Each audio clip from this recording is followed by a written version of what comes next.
What if you could sit down with hundreds of the world's most successful people and ask them to teach you their greatest wisdom? One entrepreneur has done just that.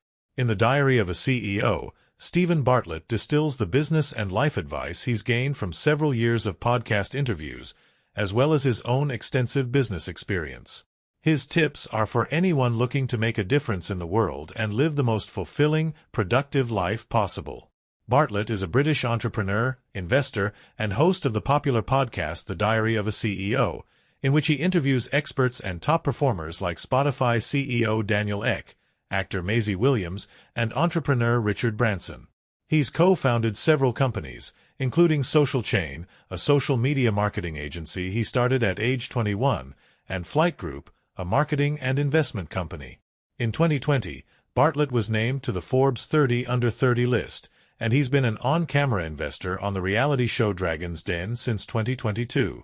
In addition to writing The Diary of a CEO, Bartlett has authored the self-help book Happy Sexy Millionaire. In it, he warns that materialistic goals like wealth and fame don't lead to lasting happiness, and he explains how to find true contentment.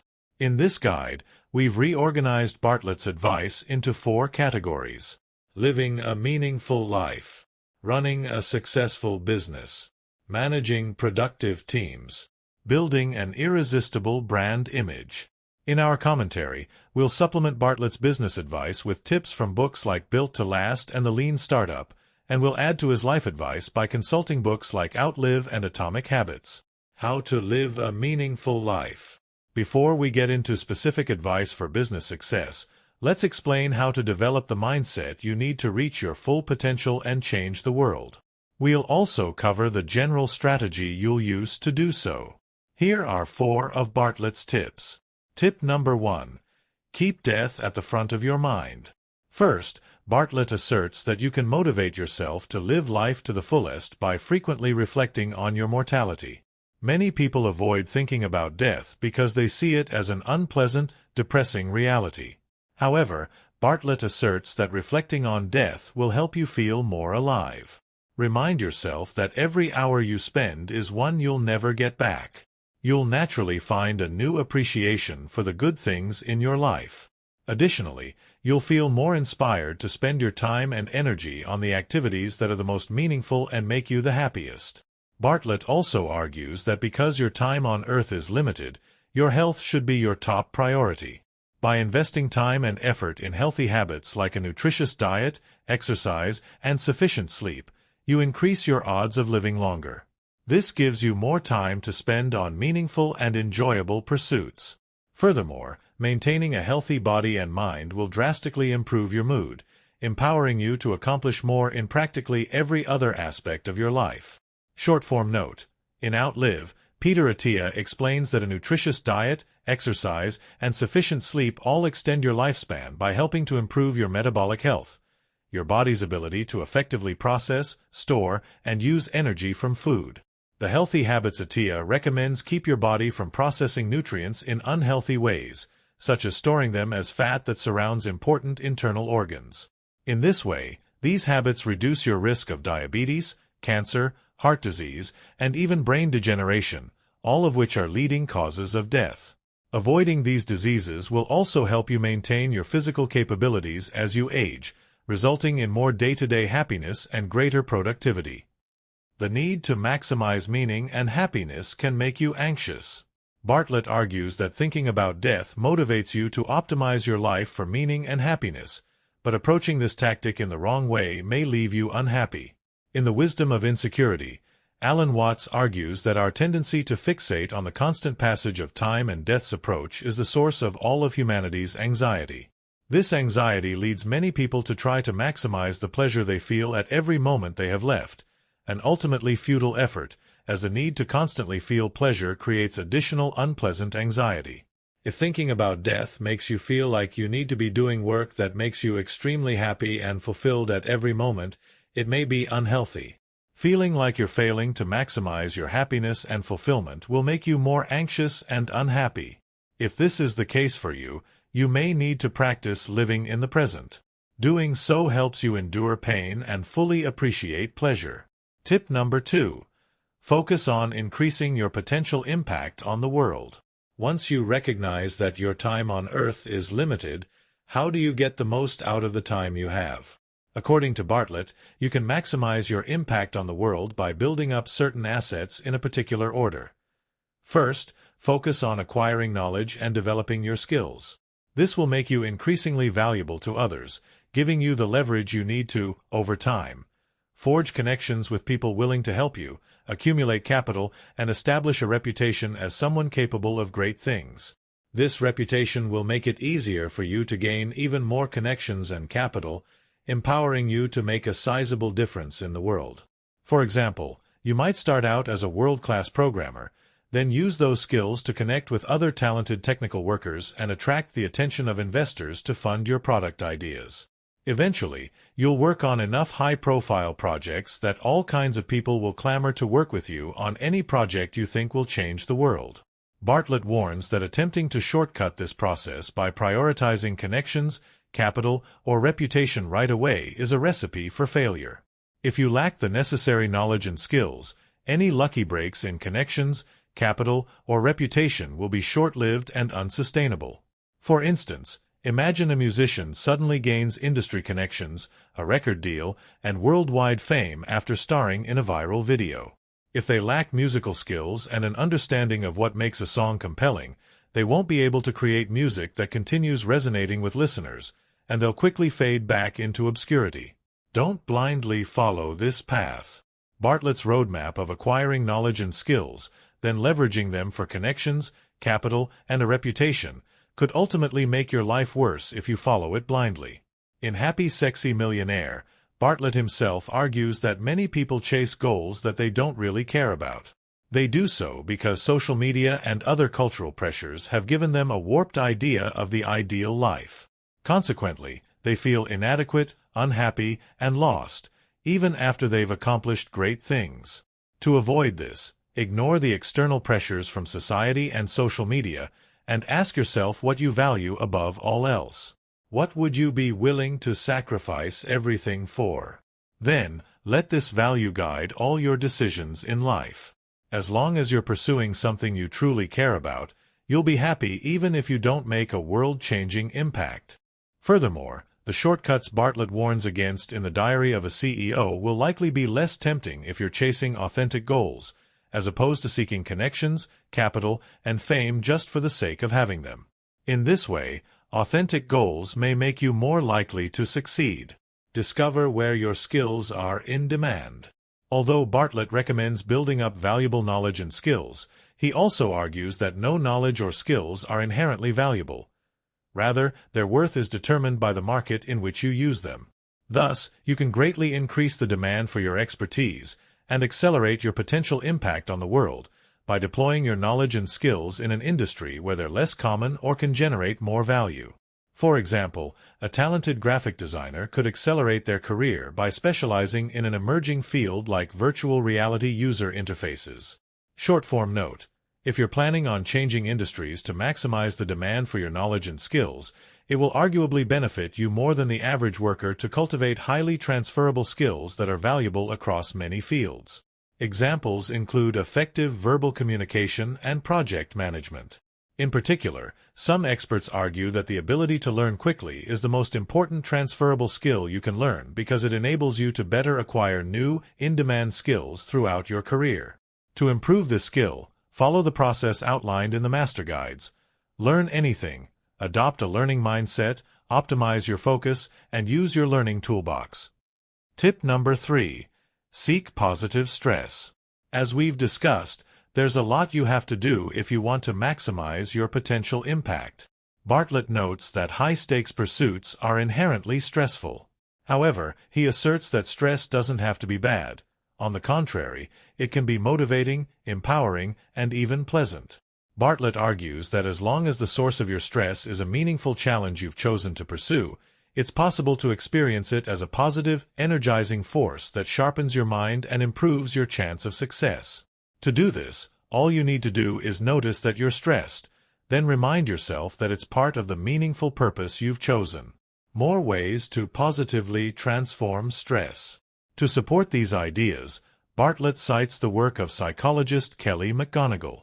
In her book The Upside of Stress, McGonigal elaborates that the factor that most strongly determines whether stress impacts you positively or negatively is whether you believe you can handle the stressful situation. Thus, you can improve your reaction to stress by acknowledging your many strengths or reminding yourself about times in the past when you overcame similar obstacles. Like Bartlett, McGonigal also argues that your stress response will be healthier if you feel like your stress is a part of something meaningful.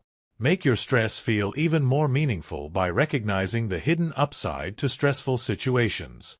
For example, if you start a business and it collapses, you can appreciate the free time you now have on your hands to take a relaxing break and evaluate what you want to do with your life next. Tip number 4. Strengthen your self-concept. According to Bartlett, one major influence on the way you interpret stress, as well as almost everything else in your life, is your self-concept.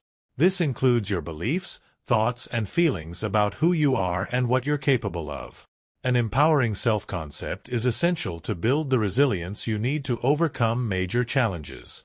Unfortunately, negative cultural influences can have a significant negative impact on your self-concept, particularly if you're a member of a marginalized group.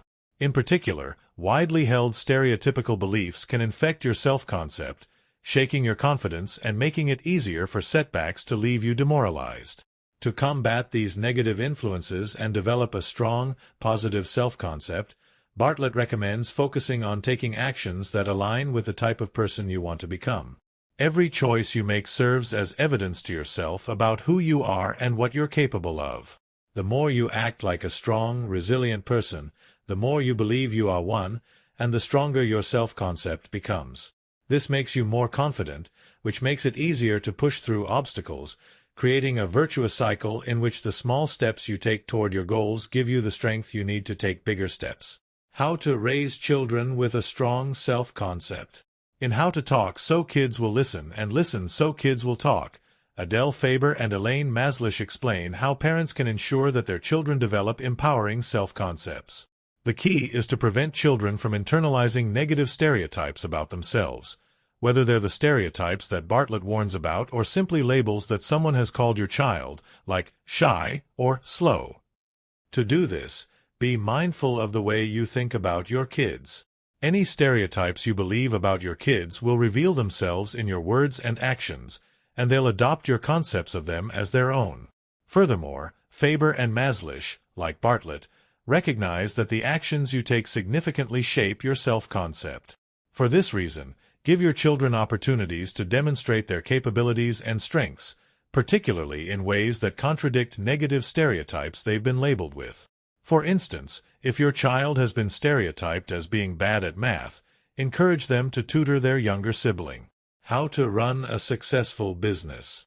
Now that you've set some major life goals and internalized the right mindset, Bartlett explains how to put them into practice by building a thriving business.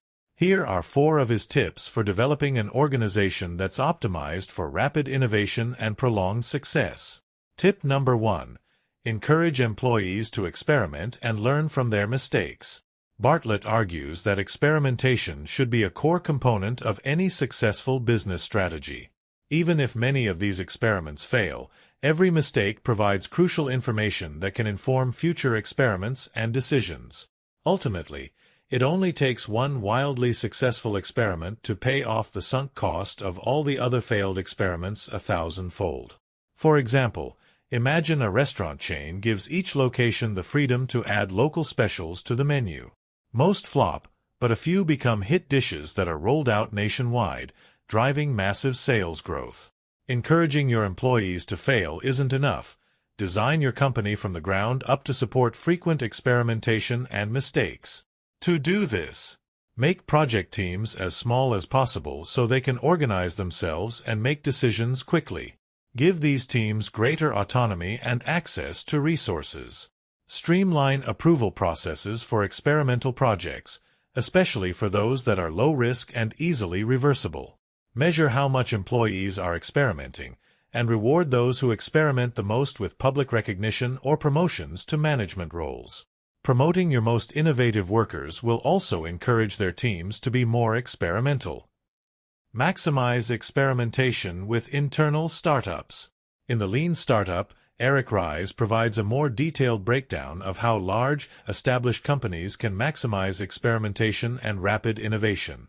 Ries recommends using internal startups, small teams that essentially operate as their own company.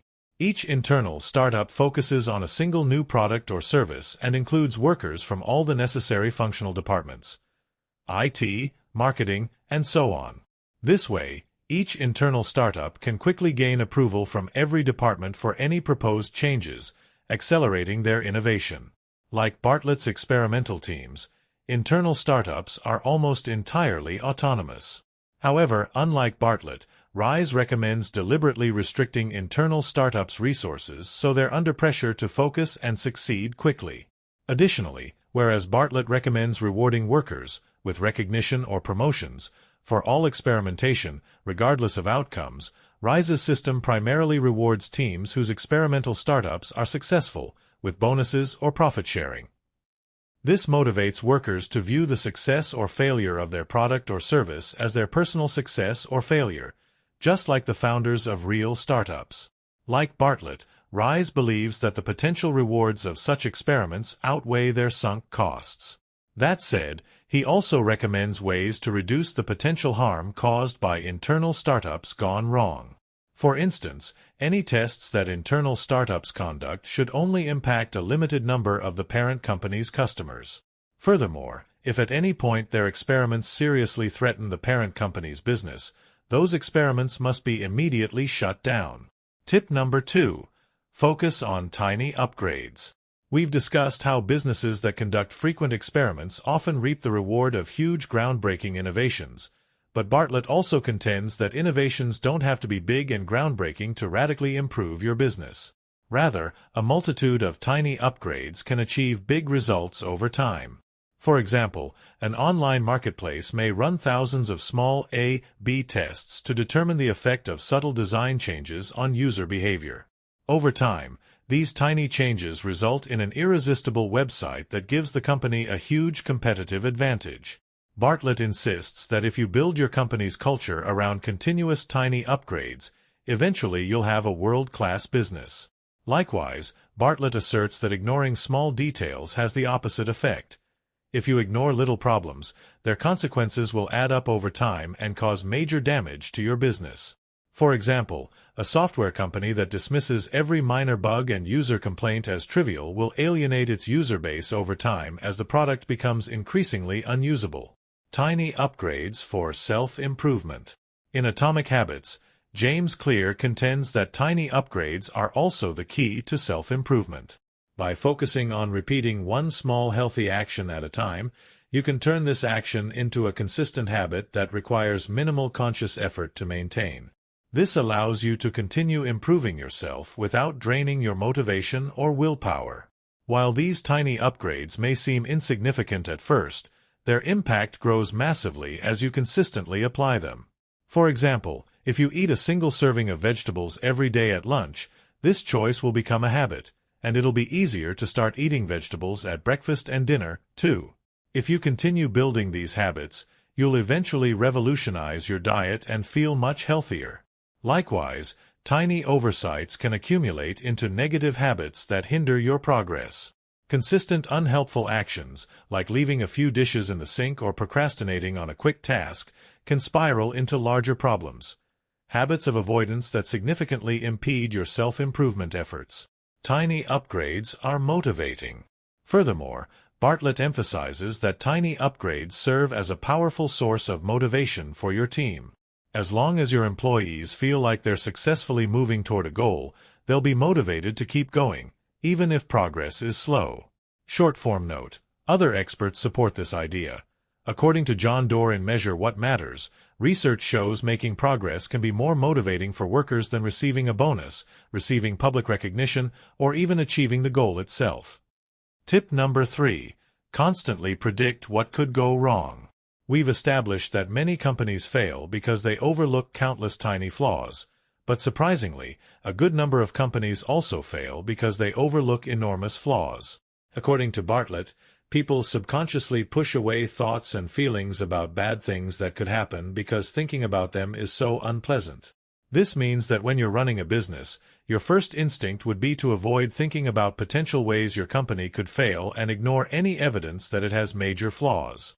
Short-form note: subconsciously pushing away unpleasant thoughts and feelings is known as repression. Unfortunately, repression is a short-sighted strategy that typically causes greater long-term emotional distress. Additionally, some research indicates that chronic repression can even lead to physical symptoms such as high blood pressure, fatigue, and headaches. Bartlett recommends regularly conducting pre-mortems to compensate for this bias toward denial. A pre-mortem is a proactive analysis of a business strategy's potential flaws, as opposed to a post-mortem, which is an analysis you conduct after a strategy has already failed. First, imagine in detail a future in which your strategy has failed. Then, come up with as many explanations as you can for why it failed.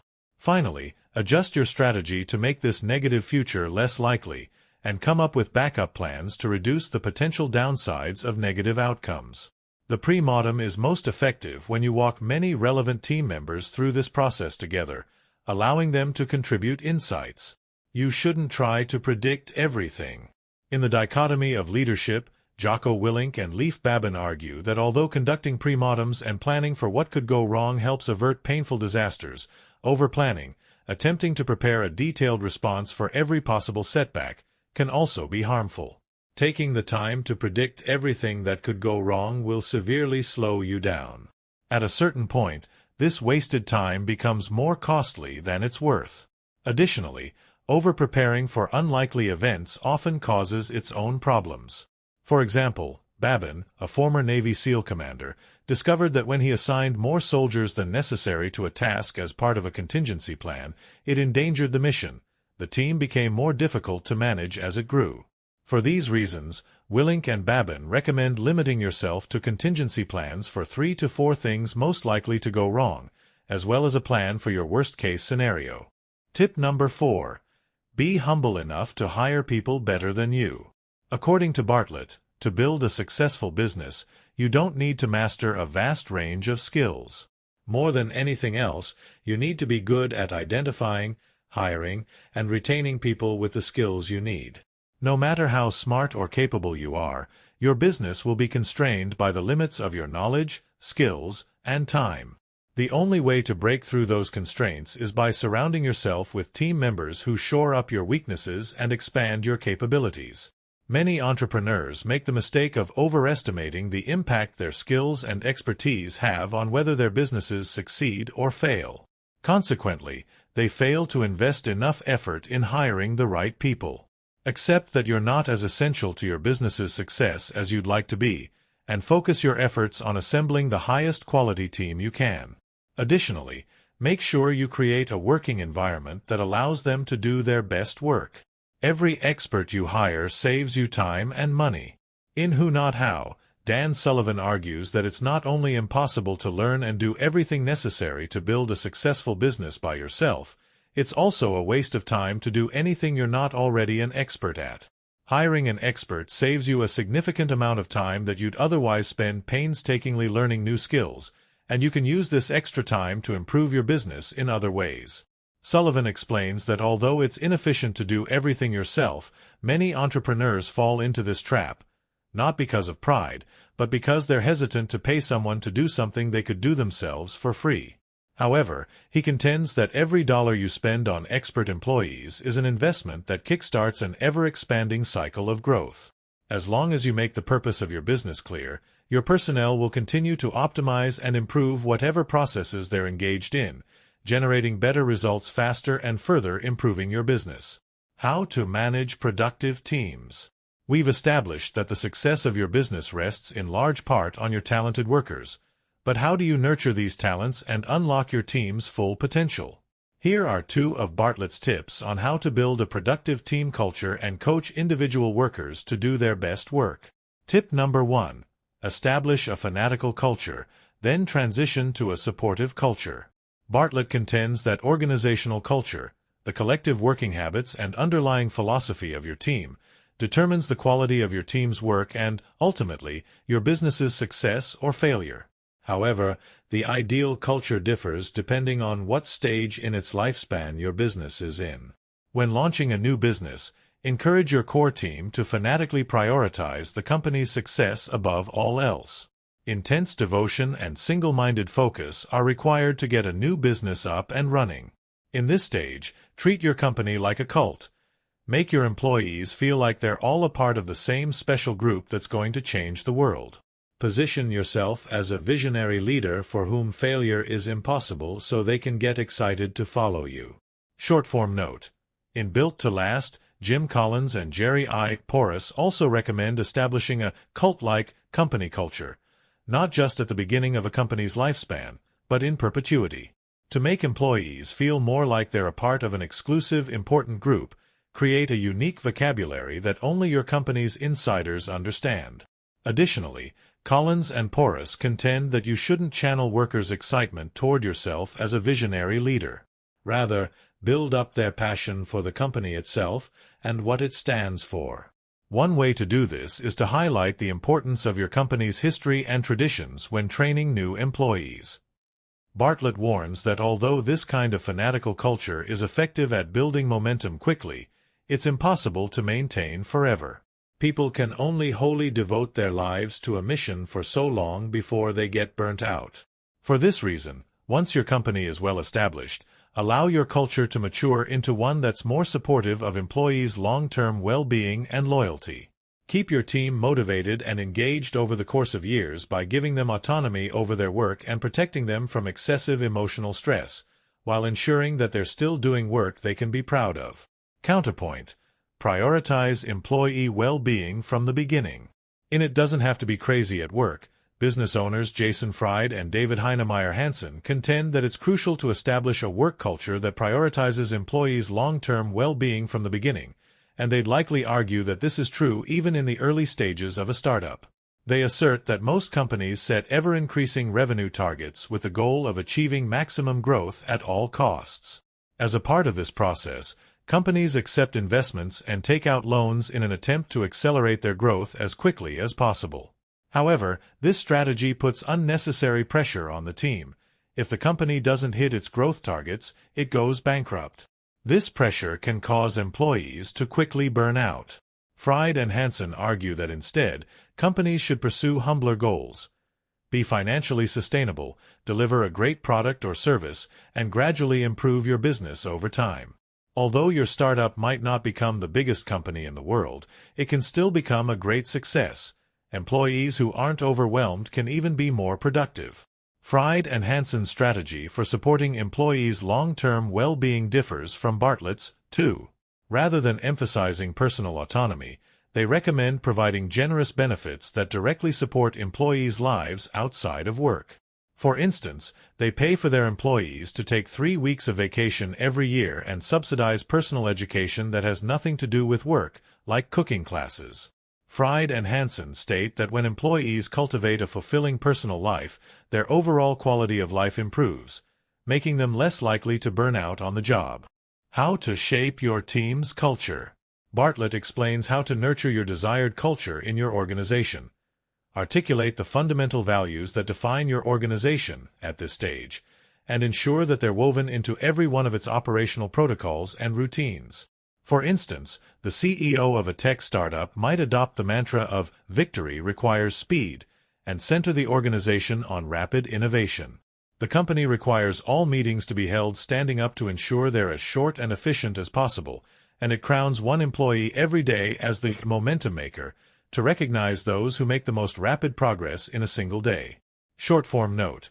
In Excellence Wins, Horst Schulze contends that once you've articulated the values that define your organization and codified them into a set of protocols, you should require all teams to briefly meet and discuss one of them at the start of every work shift. This way, you ensure that employees understand the cultural values behind your rules and have them at the front of their minds every day. According to Bartlett, another way to shape your team's culture is to identify employees who epitomize the culture you want to see and promote them to managerial positions so they can exert a stronger positive influence on other team members. Short-form note. In Radical Candor, Kim Scott agrees that managers have a strong influence over the culture of their team, and she adds that they need to be fully aware of what kind of influence they have. To learn this, managers can build open, honest relationships with their team members so those employees are unafraid to share candid feedback. Bartlett also recommends firing employees who are consistently unwilling to adapt to your desired culture. Although firing people is unpleasant, it's necessary. Negative attitudes and habits spread easily, and if you don't remove them, it'll prevent many of your other employees from reaching their full potential. Short-form note. In No Rules, Reed Hastings explains how Netflix takes a more proactive approach to maintaining an elite workplace culture. Netflix encourages managers to regularly assess whether they'd fight to keep an employee, and fire that employee if they wouldn't. This does more than ensure that no negative attitudes or habits are poisoning the culture. It also ensures that there are only productive attitudes and habits, thus inspiring every employee to meet this high standard. Tip number 2. Coach every individual differently. Although the right culture can empower all your employees, it takes a more hands-on approach to maximize their individual potential. Bartlett states that every member of your team has unique personality quirks, motivations, and weaknesses. Thus, there's no single coaching method that will inspire and motivate everyone in the same way. To be a great manager, you must know your team members at a deep, personal level and customize your management style to bring out their unique potential. This kind of individualized management demands emotional intelligence more than anything else. Study what causes your team members to feel the way they do and discover ways to evoke positive, productive emotions. For example, you may notice that one of your workers is remarkably efficient when given specific instructions, but they tend to get anxious when asked to engage in open-ended problem-solving. For this reason, you take extra time to break down complex projects into step-by-step tasks for them. This way, they feel confident that they'll be able to do their work correctly and effectively. Individualized coaching is just one management style. In Primal Leadership, Daniel Goleman, Richard Boyatzis, and Annie McKee agree that emotional intelligence is necessary to be an effective manager. However, they argue that focusing on individualized coaching is just one option among many effective management styles. For instance, a manager using the democratic style deeply involves their team members in the discussions that lead to major decisions. A manager using the commanding style provides strict directions in critical, high-stress situations. This style requires a high degree of empathy and emotional self-control to avoid intimidating team members. According to the authors of Primal Leadership, the best managers know how to shift into any of these management styles, and they use whichever one would be most effective in a given situation. For example, a project manager might use a commanding style to ensure that everyone does what's necessary to meet a tight deadline. However, after noticing that one of their team members seems overwhelmed, they might shift to a coaching style that provides individualized guidance and support. How to build an irresistible brand image. Finally, Bartlett asserts that even the most well-run business will fail if consumers aren't excited about its offerings. Here are his tips for crafting a brand image that attracts attention and makes your product or service irresistible. Tip number 1. Create value through presentation. Bartlett argues that the way you package and present your product or service can make a world of difference in how valuable consumers believe it is. People typically don't evaluate anything in a purely logical way. They use irrational mental shortcuts to determine how much they want something. This means that, often, small tweaks in presentation or design are enough to transform your brand image. For instance, a high-end vodka brand might exclusively sell their liquor in small bottles to make each drop seem more precious. Present your product or service in a way that perfectly matches the idea of what a high-quality version should look like, and avoid adding anything that would detract from this narrative, even if it would technically make the product or service more valuable. For example, a high-end earbud brand might have discovered a way to make music sound crystal clear using extremely small, convenient earbuds. However, they choose to build their earbuds much larger because consumers assume that larger earbuds have better sound quality. Tailor your presentation to your target audience's worldview. Bartlett recommends modeling your product or service after the idea of high quality, but some argue that different groups have different ideas of high quality. In All Marketers Are Liars, Seth Godin contends that marketers find the most success when they align the presentation of their products or services with the worldview of their target audience.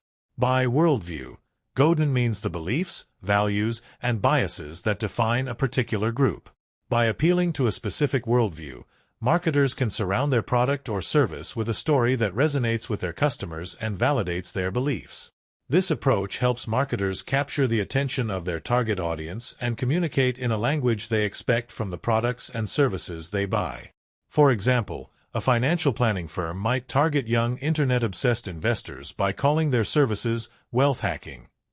This phrasing affirms their target audience's beliefs that investing strategies should be approachable, innovative, and cool.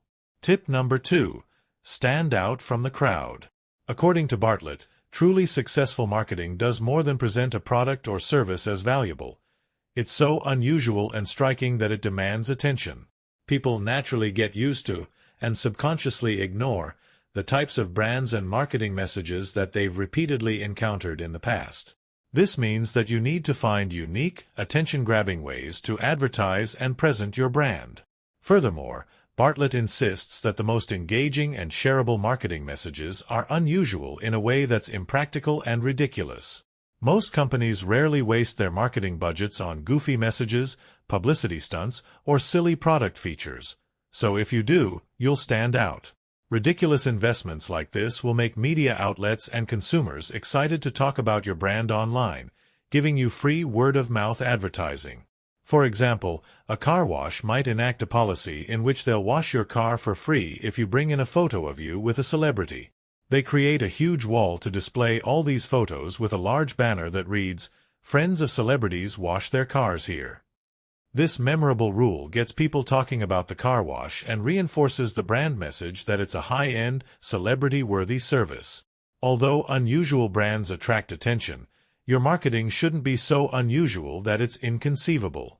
Generally, people prefer to engage with concepts that are somewhat recognizable, so your goal is to find the sweet spot between familiarity and novelty. Trends in marketing are always coming and going, so you need to be constantly ahead of the curve. Create marketing campaigns that are fresh yet understandable and drop them before they become so commonplace that consumers ignore them. Build familiarity, then push for sales. In Jab, Jab, Jab, Right Hook, Gary Vaynerchuk explains a social media-based marketing strategy helps brands strike a balance between familiarity and novelty. He recommends that branded social media accounts make two kinds of posts, jabs and right hooks. Jabs are pieces of content designed to build relationships with potential customers. They're often entertaining, thought-provoking, or emotionally resonant, but crucially, they don't directly push for a sale. On the other hand, right hooks are posts with clear calls to action, designed to convert interest in a brand into sales. For example, over the course of a week, a designer sneaker company on Instagram might post a series of retro pictures of the shoes major basketball stars were wearing at memorable games, Jab.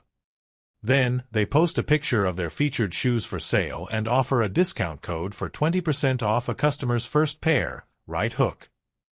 As in boxing, the effectiveness of a right hook knockout depends on the jabs that came before it. By consistently providing branded content that people find valuable or entertaining, jabs, you slowly get people familiar with your brand. This way, you leverage the human bias toward familiarity to make people more likely to buy something when you make a special offer, the right hook. Since they're not obligated to directly push for a sale, jabs can be more unusual than the average advertisement, making them more effective at cutting through the noise and grabbing attention. For instance, the Wendy's account on X, formerly Twitter, replied to a user who asked, "What's the best thing to get at McDonald's?" by simply saying, "A refund," entertaining users while making the Wendy's brand more endearing. Although they're not as high profile as the ridiculous publicity stunts that Bartlett describes, jabs are similar in that they lack obvious business utility, making them more appealing in an environment where consumers are increasingly wary of advertising.